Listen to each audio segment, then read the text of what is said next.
Hey GenderqueerChat, happy Tuesday, it's Matt, and this week's topic is given the intense amount of introspection related to gender identity, some level of isolation can occur. Describe ways in which you have felt isolated because of your genderqueer identity and being self-aware in general. So this is a really interesting topic and probably something we can all relate to, and it's probably connected to a few of the topics that have been talked about recently in regards to mental health and depression. I think isolation or disconnection from community or social groups or friends or family is something that's probably intrinsically linked to those other kinds of issues, and something that we all as genderqueer people or gender aware people have probably experienced to some degree at some point on our gender journey. Definitely, well, I don't know, isolation I guess is something that I have definitely felt as part of questioning my gender and the process of coming to terms with my genderqueer identity and that sense of self-awareness. But really I've experienced a degree of isolation for the best part of my life. In thinking about this question, really pointed out to me how separated from my social groups and from my peers and everything I felt like as a kid and as a teen and as a young adult. I was never alone, as in I was never separated totally or completely isolated from people. I always had friends, I always had family, always had social groups. But I guess I'm thinking of it more of a sense of isolation, as in I never really felt like I was truly comfortable as being a part of those groups or truly accepted. I don't feel like I had, except for maybe a few close friends when I was growing up, I don't feel like I had really strong connections with anyone, including family. Looking back at that is kind of a really hard pill to swallow, I guess, but that's what it was. I think, my childhood, teenage years and young adult life was really, I felt isolated and I felt alone, and I didn't feel like I really had people that understood me, or who I understood, I guess. I didn't really feel like I had people who genuinely supported me, although the friends that I have had all through my life and my family have been amazing, wonderful people who are very forgiving and accepting and stuff, but I'm talking about that real deep sense of understanding and appreciation that you get of really knowing someone and really getting where someone's at. And I can't expect people to really have known me on that sort of deeper level or really connected with me or understood me, because I guess I didn't really understand myself. I've always been a really self-aware person ever since as far back as I can remember. I've always thought about things quite deeply. I've always kind of looked at myself in the mirror and tried to nut myself out, I guess. I'm fairly honest and open about myself, my shortcomings, and as well as my positive attributes. And it's I have definitely felt like I've been quite a self-aware person, and that's kind of a curse, because I don't know, I think that kind of introspection, and as the question is saying, that kind of introspection or self-awareness, it can be, I guess, a little detrimental in the fact that you can end up isolating yourself from your social groups. And saying that, I don't know if this is contradicting what I've just said, but I totally blame myself. Any sort of distance that I felt from people, whether it be family, friends, other social groups, broader social networks, is really all my fault. I didn't take the time to learn how to be myself, or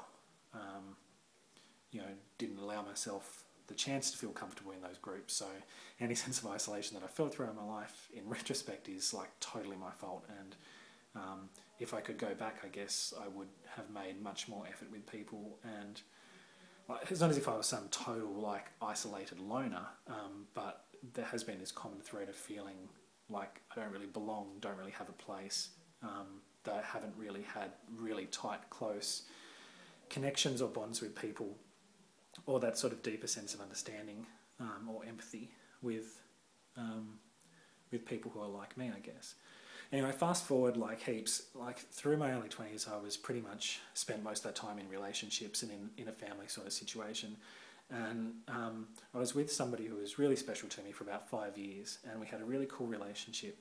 But as that relationship started to wind down in the last year or two, like a kind of recurring theme, something that I used to say to my partner all the time, was that I really felt like I needed close female friends. I didn't understand why at the time. I didn't get where it was coming from, and clearly it's got a lot to do with my sense of my gender identity. I was craving for something that I didn't have.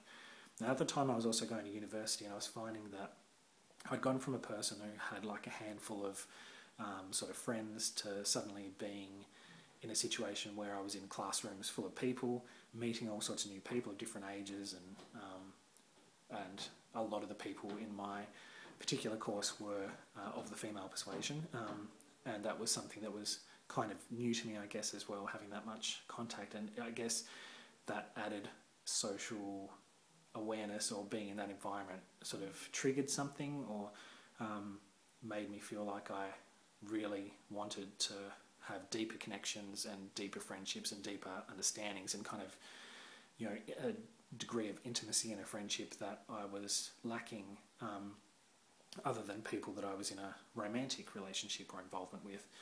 So that was a recurring theme, and I often said to this person, I really feel like I need close female friends, and I didn't get it. I didn't understand why it was or where it was stemming from, but that's something that I really felt strongly about. Anyway, when that relationship ended, that person left, I found that I was thrust directly into that situation I've been wanting. I was suddenly surrounded by friends. I made heaps of new friends, became hypersocial, at least in my realm of experience, and I had really close female friends, and that's obviously endured throughout the last year since that happened, because as I've probably mentioned before, like I have primarily female friends. I have one close male friend, and that's somebody who I've known for a very, very long time, but all of my new friends and all the people I stay in contact with and all the people I feel close with and relate to are all female, and I'm really comfortable with that. And but yeah, I guess I have found a new sense of community and kinship with these new friendship groups, and that was really important. Anyway, then the gender stuff came around, and once again, I guess it was the right environment. Something triggered me off, and I started to think about gender, and once again went to this really introspective place where, as I said a few videos ago, like I spent a long time thinking about gender. First thing in the morning when I woke up, that's what I thought about. I thought about it all day, last thing before I went to sleep. Like I was, for a couple of years there, gender was on my mind. I was completely fucking obsessed. It's all I could think about. And I was really went through a period of trying to define myself and work out what the hell I was, and trying to draw all these conclusions from things that had happened in the past, like things that I've just mentioned then, like, is this to do with gender, is that to do with gender, is something from my childhood, and trying to piece it all together and try and get work out who I was, like how does that all fit together. And once again I found myself in a situation where I had started to isolate myself from people. It was kind of a double-edged sword. Like at the same time I was finding new communities and new people and becoming more involved with the queer community and stuff like that. And I also had very close friends who, a couple of close friends, one in particular who really stood by me through the whole time, and they were, they were there to listen to the constant barrage of nutty gender vomit that was coming out of my mouth on a daily basis. So I was constantly day to day redefining myself and finding a new question to struggle with, and trying to work out sexuality and gender, and everything was all tangled up, and where the hell did I fit into this world? And I had that really close, intimate friendship with someone who was understanding me, because they were there listening to me as I evolved, and they were there at the birth and my conception and formulation of my identity, and that was pretty fucking special. But still I felt this disconnection. When I started thinking about gender really strictly, I guess all those feelings of isolation, what I felt in the past of not really fitting into different social groups, was amplified. I didn't feel a part of guy world, I didn't feel a part of girl world, I didn't feel a part of straight world. All of those sort of social groupings and social norms that you just get for being what you are and born the way you are, like I didn't feel connected with at all. And as liberating and as wonderful and as fucking awesome as it was to come out as genderqueer and work out what that meant for me, like, I was depressed and I was distanced from people, and I actually got to the point where I was thinking, like, am I ever going to fit in? Am I ever going to find people who understand me? Am I ever going to find people who I can relate to? And in relationships, was I ever going to find anyone who could love me for me? Was I ever going to find anyone who would be able to understand and appreciate and fall in love and, you know, have an intimate romantic involvement with someone who at the time was this scrambled, like, mess of gender? And yeah, I felt really alone. It's probably the time in my life when I had the closest friends and the most people around me, and generally felt loved and supported, and, like, you know, I know my friends think the world of me, and I know that I've always got people that I can turn to if ever I'm in trouble, and, like, I don't doubt that for a second, but I felt so fucking alone.